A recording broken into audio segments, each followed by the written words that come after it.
নমস্কার বন্ধুরা, আজকে আমি আপনাদের জন্য নিয়ে চলে এসেছি মাছের ডিমের একটি অসাধারণ রেসিপি। আপনারা মাছের ডিম অনেকভাবে অনেক কিছু বানিয়ে খেয়েছেন, কিন্তু এইভাবে একবার কয়েকটি উপকরণ দিয়ে মাছের ঝুরি ভাজা বানিয়ে দেখুন, গরম গরম ভাতের সঙ্গে দারুণ লাগে। তারপরে আমি এখানে মাছের ডিমের ঝুরি ভাজা করার জন্য দু ধরনের মাছের ডিম নিয়ে নিয়েছি। মাছের ডিমগুলো আগে থেকে ভালো করে ধুয়ে পরিষ্কার করে জল ঝরিয়ে নিয়েছি।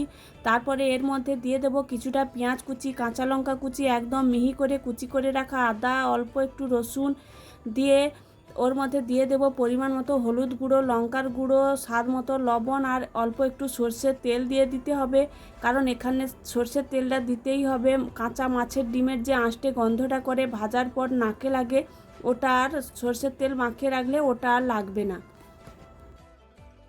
সমস্ত উপকরণ দেওয়া হয়ে গেলে হাত দিয়ে চটকে চটকে ভালো করে আমি এখানে মেখে নেব। 2 থেকে 3 মিনিট ধরে ভালো করে মেখে নেব, যতক্ষণ না পেঁয়াজগুলো ভালো হয়ে নরম হয়ে আসে। তারপরে 10 মিনিটের জন্য একটা ঢাকনা দিয়ে রেখে দেব।